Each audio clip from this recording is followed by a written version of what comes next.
नमस्कार। आज मैं सुना रही हूँ भरत चंद्र शर्मा जी की कहानी चिंदी चिंदी खत।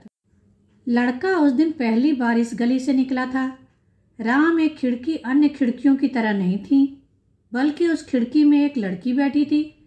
लड़की बेहद सुंदर और बैठने का ढंग भी कुछ ऐसा जैसे दुनिया के सर्वश्रेष्ठ चित्रकार ने अपनी सर्वोच्च कलाकृति को खिड़की में टांग दिया हो। लड़के ने लड़की को देखा तो बस देखता ही रह गया। आंखें थीं कि लड़की के चेहरे से हटने का नाम ही नहीं ले रही थी। लड़के ने सोचा, इस तरह उसका एक अनजान लड़की को घूरना अच्छा नहीं। फिर कुछ सोचकर लड़का वहां से चल दिया। दूसरे दिन लड़का सप्रयास ही उस रास्ते पर चला आया। कुछ देर खिड़की के सामने खड़ा रहा।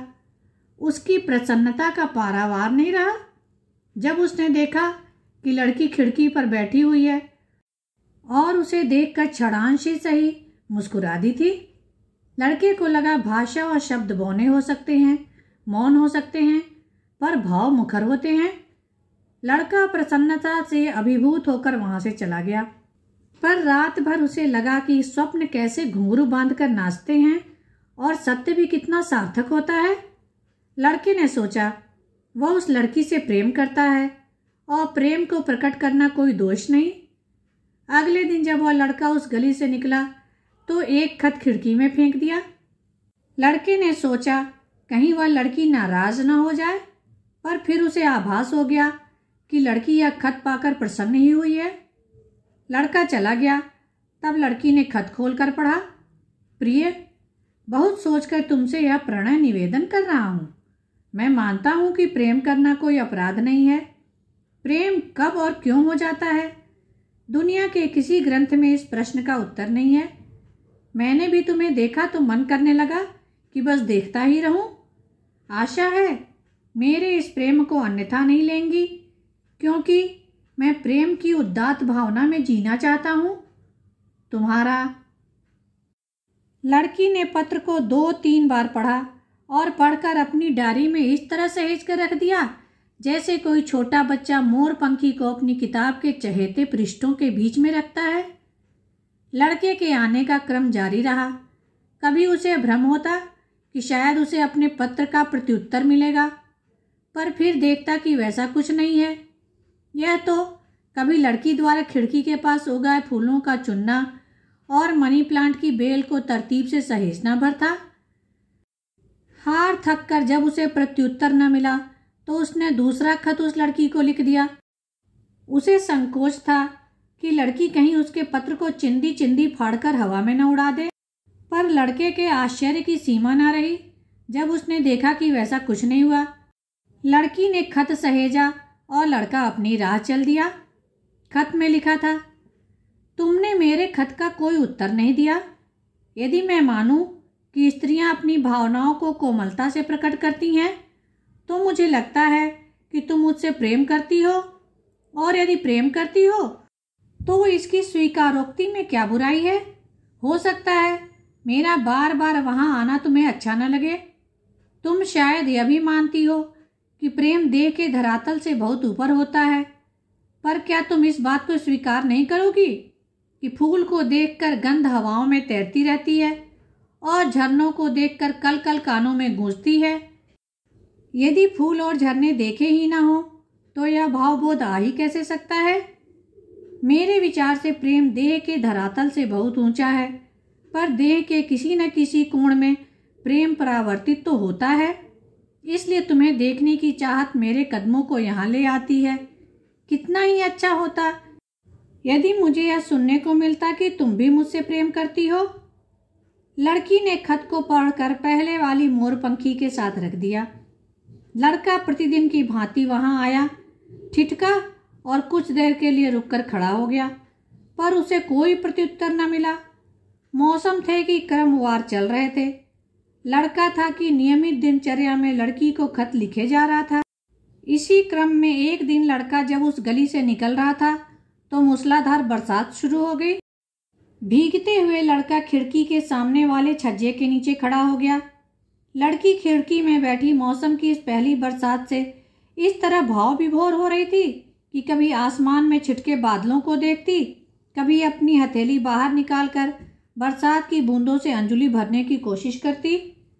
लड़के ने सोचा, अभी उसे कुछ कहेगी, पानी में भीगने से बचने के लिए शायद घर पर बुलाएगी, पर वैसा कुछ नहीं हुआ।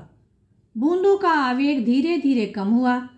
सड़क पर गड्ढों में पानी जमा हो गया था। लड़के ने पानी से तरबतर सड़क में रास्ता खोजा और चल दिया। अगले दिन जब लड़का आया तो वह लड़की धूप में अपने बाल सुखा रही थी। लड़के ने खत खिड़की में फेंका। एक अचंभा यह हुआ कि उस गिरते हुए खत को लड़की ने अपना हाथ बढ़ाकर लपक लिया। लड़का मुस्कुराकर चला गया। बात कहाँ से शुरू करूं, कुछ समझ में नहीं आ रहा। हो सकता है तुम्हें इस तरह का प्रेम पसंद न हो। मैं तुमसे विवाह करना चाहता हूँ, पर कुछ यह भी तो पता चले कि इस विषय में तुम्हारा विचार क्या है, क्योंकि यह समाज रिश्तों की स्वीकृति देता है, संबंधों को मान्यता देता है, लेकिन जो रिश्ते और संबंध समाज की व्याख्या में नहीं आते हैं उनके लिए समाज निर्मम और निर्दय है। व्यक्ति किसी का भाई, बेटा, पिता या ऐसा वैसा कुछ भी हो सकता है, पर वह यदि किसी से प्रेम करता है तो उसे रिश्तों के आईनों में देखा जाता है, जबकि प्रेम के लिए रिश्ते के आईने बहुत छोटे होते हैं। तुम्हें यदि यह प्रस्ताव स्वीकार हो तो तुम्हारे पिता से मैं बात कर सकता हूँ। यदि तुम्हें यह डर हो कि वे इस रिश्ते को अस्वीकार कर देंगे तो ऐसी परिस्थिति में मैं कोर्ट मैरिज भी कर सकता हूँ। लेकिन विवाह एक सामाजिक बंधन तो है ही, और ऐसे बंधनों के लिए मैं यह जानना तो चाहूँगा ही कि बंधने वाले की सम्मति, स्वीकृति इसमें है। मुझे विश्वास है तुम मुझे इस पत्र का उत्तर अवश्य दोगी। लड़की ने पत्र को अनेकों बार पढ़ा, कुछ सोचा, कलम कागज लेकर बैठी थी, पर वह कुछ लिख न पाई। यूं ही आड़ी टेढ़ी तिरछी अनेक लकीरें कागज पर बनाई और फिर कागज को फाड़कर फेंक दिया। लड़के के आने का सिलसिला चलता रहा। कुछ देर रुकता, ठिठकता, इस आस में कि आज तो उसे कुछ न कुछ उत्तर अवश्य मिलेगा। फिर सोचता, ढेर सारे खतों का उसने अब तक जवाब नहीं दिया है, तो अब अपेक्षा क्यों रखें। फिर लगता कि कुछ भी हो, यह प्रेम एक तरफा नहीं है। वह लड़की भी उससे प्रेम तो करती है। एकाधिक बार ऐसे अवसर आ चुके थे जब वह खिड़की में बैठी तन्मयता से कोई किताब पढ़ रही होती है और लड़के की आहट भर से उसका ध्यान भंग हो जाता है। कभी कोई गजल सुनते हुए तल्लीनता में भी उसके पदचापों को पहचान लेती है और एक प्रेम दृष्टिबोध से उसे देखती है। इसी क्रम में एक दिन लड़के का खत उसे मिलता है। पत्र में लिखा था, अंतिम बार उत्तराकांक्षी बनने की चाहत के साथ एक असमंजस की स्थिति है कि प्रेम की कोई स्वीकारोक्ति नहीं, विवाह के प्रस्ताव का कोई प्रत्युत्तर नहीं, पर तुम्हें यह बात स्पष्ट कर दूं कि इस समाज में प्रेम को यदि विवाह की सामाजिक मान्यता मिल जाए तो आदमी अपने गंतव्य तक पहुंच जाता है। आज दुनिया की सबसे बड़ी अदालत जो मेरे मन की अदालत है, जहां मन ही न्यायाधीश, मन ही अभियुक्त और मन ही वकील है, यह मन ही है जो तुम्हारे नाम संबंध जारी कर सकता है और तुम पर यह अभियोग लगा सकता है कि तुमने मेरे किसी पत्र का सकारात्मक अथवा नकारात्मक उत्तर नहीं दिया। यह मन की ही अदालत दुनिया की सब अदालतों से इस बात में ऊंची है कि तुम्हें विवाह किए बगैर भी प्रेम कर सकता हूँ। मैं तुम्हें उस अवस्था में भी प्रेम कर सकता हूँ जब तुम्हें मुझसे कोई प्रेम नहीं हो, और मन की अदालत का यह निर्णायक फैसला ना जाने तुम्हें कैसा लगे कि मैं तुम्हें तुम्हारा किसी प्रकार का अहित किए बगैर सामाजिक वर्जनाओं के बीच सामाजिक मान्यताओं को स्वीकार करते हुए भी बिना किसी आरोप के प्रेम कर सकता हूँ। आज तक प्रेम पर न किसी का बस था और न रहेगा। उत्तराकांक्षी। आज सुबह से ही मौसम बेहद भला लग रहा था। खिड़की के पास वाली बेल कुछ इस तरह बढ़ गई थी जैसे दिए की लौ खड़ी हो। पास वाले गमले में एक फूल था जो अपने पूर्ण यौवन के साथ खिलखिला रहा था। लड़की ने लड़के के तमाम पत्र धारावाहिक उपन्यास की तरह पढ़े। इसी क्रम में उसे पता ही नहीं चला कि कब सांझ घिर आई। उसे लगा कि अब लड़के के आने का समय हो गया है, तो कागज और कलम लेकर खत लिखने बैठ गई। वैसे तो इतने सारे खतों का जवाब एक खत में कैसे दिया जा सकता है, पर उसने तो कुछ लाइनें भरी लिखी और खत को बंद कर दिया। फिर गुलाम अली का कोई कैसेट लगाकर रोज की तरह खिड़की में बैठ गई। उसकी तंद्रा टूटी। अरे, यह तो इस गली से कोई बारात जा रही है।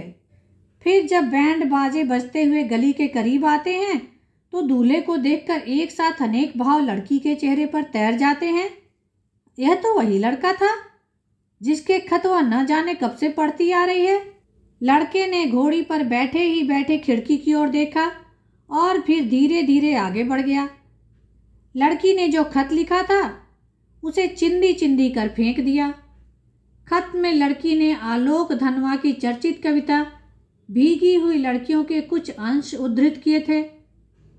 कितनी कितनी लड़कियां भागती हैं मन ही मन अपने रत जगे अपनी डायरी से। सचमुच की भागी लड़कियों से उनकी आबादी बहुत बड़ी है। प्रिय, मुझे भी इसी तरह तुम्हारे साथ सपनों और डायरियों में भागना पड़ेगा, क्योंकि मैं अपंग हूं और पांव जिनसे भागा जाता है तुमने अब तक देखे ही कहाँ हैं। धन्यवाद। कहानी को लाइक करें और शेयर करें। मेरे चैनल को सब्सक्राइब कर लें जिससे सभी कहानियाँ आपको समय पर मिल जाएं।